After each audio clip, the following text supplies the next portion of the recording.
এই মুহূর্তে যে আপনারা ভিডিও যেটা প্লে করছেন, ঠিক আছে, ভিডিও যেটা আপনারা দেখতেছেন, ওই ভিডিওর পেছনে যে জিনিসপত্রগুলা দেখা যাইতেছে আর কি, ওই জিনিসগুলাকে কিন্তু আপনারা ইগনোর করবেন, ঠিক আছে। তো এই ভিডিওর মাধ্যমে আপনাদেরকে যে কথাগুলো বলা হইতেছে আর কি, ওই জিনিসগুলো একটু বোঝার চেষ্টা করবেন, একটু জানার চেষ্টা করবেন, একটু সজাগ হওয়ার চেষ্টা করবেন। হ্যাঁ, আপনারা সবাই জানেন, আমি জানি, আমরা সবাই দেখছি আর কি, 4-5 দিন আগে বেঙ্গালুরের মাধ্যমে আমাদের আসাম স্টেটের একটা ছেলে, তার সাথে একটা ঘটনা ঘটছে। ঘটনা তার সাথে ঘটে নাই, সে নিজে নিজের সাথে ঘটনাটা ঘটাইছে আর কি। তো সবকিছু মিলাইয়া দেখা গেছে সোশ্যাল মিডিয়ার মাধ্যমে সে তার ঘটনাটাকে আহ, তুলে ধরছে, সে ঘটনাটা ঘটানোর আগে। তারপর সে ঘটনাটা ঘটাইছে, নিজে নিজে ঘটনাটা ঘটাইছে, এই দুনিয়াটাও ছেড়ে সে চলে গেছে, ঠিক আছে। তো চলে যাওয়ার পরে যে সোশ্যাল মিডিয়ার মাধ্যমে যে তর্জমাগুলা চলতেছে আর কি, যে বিবেচনা চলতেছে, যে আলোচনা চলতেছে, এগুলো কিন্তু বেশি হয়ে যাইতেছে আর কি। তো চিন্তা করলাম যদি আপনাদেরকে একটু ভেঙে আর কি বোঝানো যায়, আর যদি আপনারা একটু বোঝার চেষ্টা করেন, তাহলে হয়তো বা আপনারা বুঝতে পারবেন, বা হয়তো আপনারা একটু জাগ্রত হতে পারেন।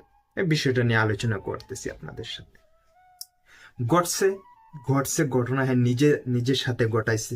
এখন দেখা গেছে সোশ্যাল মিডিয়ার মাধ্যমে সবাই এখানে প্রশ্ন করতেছে যে ঘটনাটা কিভাবে ঘটছে, কেন ঘটছে, কার জন্য ঘটছে।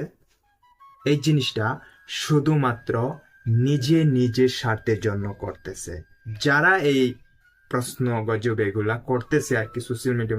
কাকে প্রশ্ন করতেছে? কেউ নাই, উত্তর দেওয়ার মতো কেউ নাই, কিন্তু তারা করতেছে। কারণ এই জিনিসটা এটা ট্রেন্ডিং টপিক হয়ে উঠছে আমাদের এই পরাগ ভ্যালির মাধ্যমে আর কি, ঠিক আছে। এই ট্রেন্ডিং বিষয়টা তারা ইউজ করতেছে। তো আমি আপনাদেরকে একটা কথা বোঝানোর চেষ্টা করতেছি যে আপনারা একটু সতর্ক হয়ে যান, আপনারা একটু বোঝার চেষ্টা করেন যে মানুষগুলা ভিডিও যে সোশ্যাল মিডিয়ার মাধ্যমে আপলোড করে, যার ভিডিও দেখার জন্য আপনাকে বাধ্য হয়ে আপনার নিজের কানে একটা হেডফোন ঢালতে হয়। ধরুন আপনি আপনার ছেলের সামনে বসে ওদের ভিডিওগুলো প্লে করছেন, কিন্তু আপনার ছেলের কাছে বসে কিন্তু আপনি ভিডিওটা দেখতে পারবেন না।